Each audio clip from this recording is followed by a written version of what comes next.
Operations that saved my life.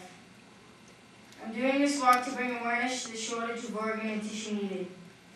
That's why I thought to myself that there is a way to save people's lives. And if I save a life or lives, it makes this all worthwhile. That's why I'm walking across Canada, to save the 4,000 men, women, and children that are in need of an organ. I'm trying to inspire everybody to be an organ donor. Tell your friends and family about your wishes.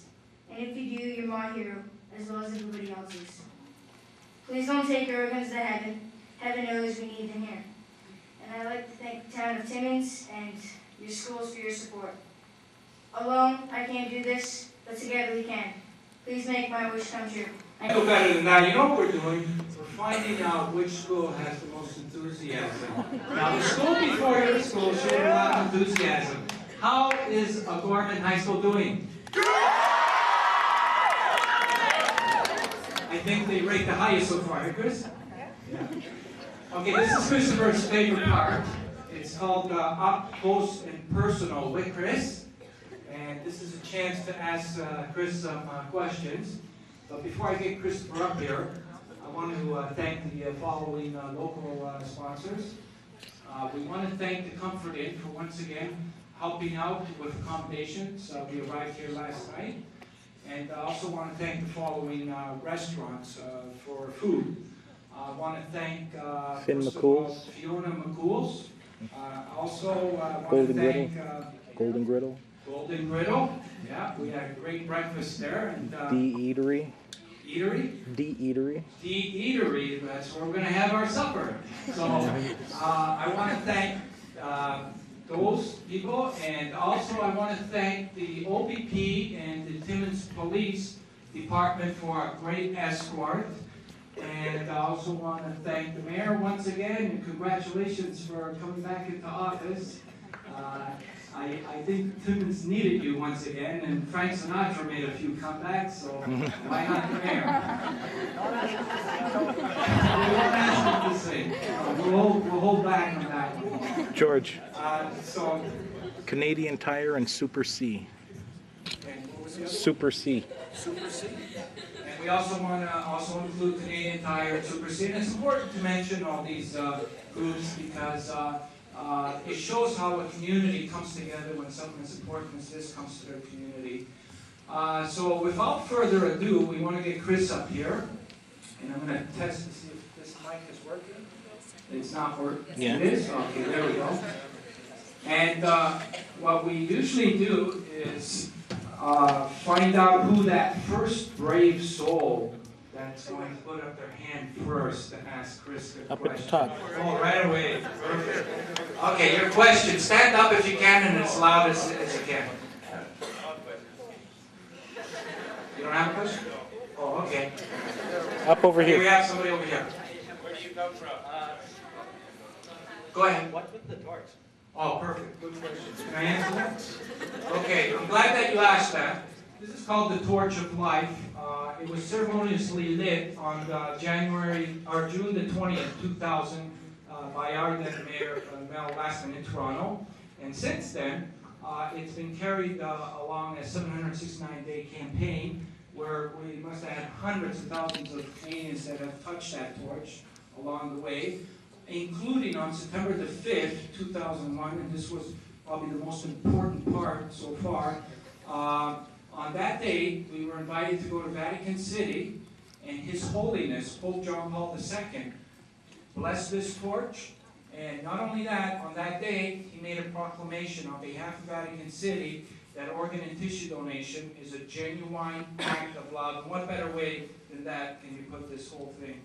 And since then, we've been carrying it through, and on January the 8th, 2004, it was officially relit in Sarnia, Kristopher's hometown, and that's where we began the Kristopher's Wish campaign, and that's why we're continuing to urge people to touch the torch and put the power into it. Good question. Next question.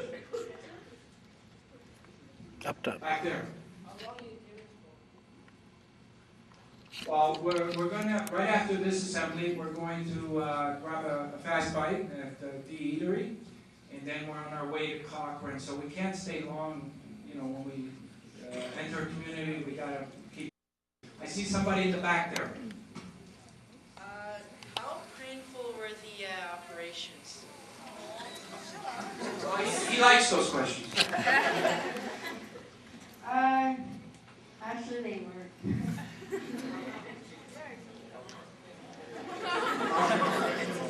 I see somebody back there. Yep, their hand up. I see. Yep, stand up. How many places have you been so far and where did you go?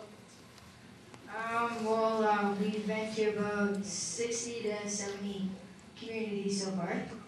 And, we started on the January 8, 2004, and we're doing 76 communities in Ontario.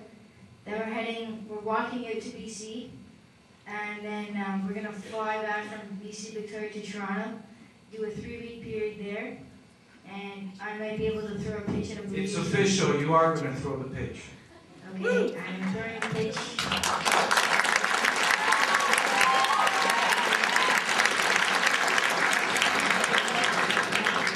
And then we're flying to St. John's, Newfoundland, and then we'll walk all the way back to Toronto and be done December 25th, 2004.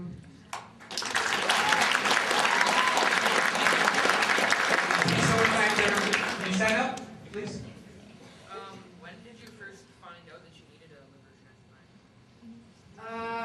I found out at actually 3 weeks, 4 months after birth. I see a question over here. Yeah, why did you need liver transplants?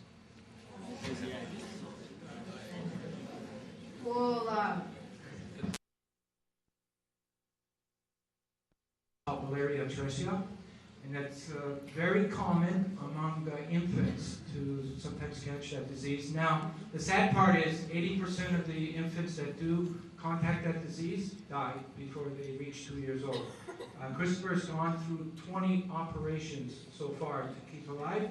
He's got an incredible will to survive, and he's showing it through this campaign also.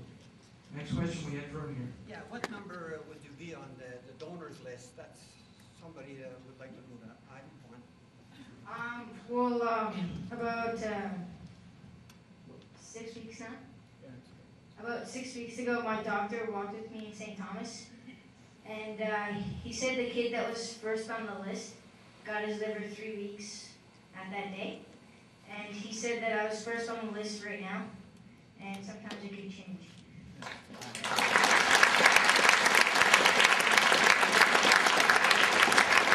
Over here, can you stand up, please? Can I touch the torch? Sure you can.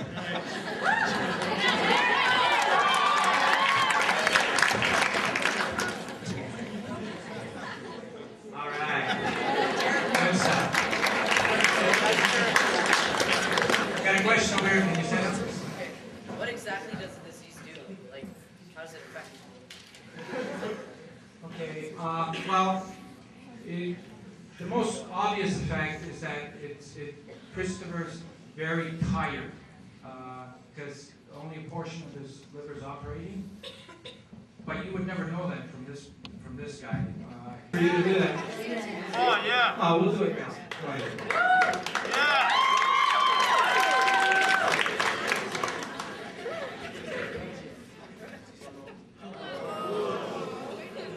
Awesome.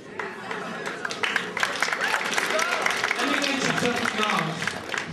Kristopher does not whine about his pain. If he is whining about his pain, there's something serious. He's got to be rushed to the hospital. He's the most amazing, courageous young boy I ever met. Next question. Yeah. How many kilometers have you walked so far? I've walked about with George.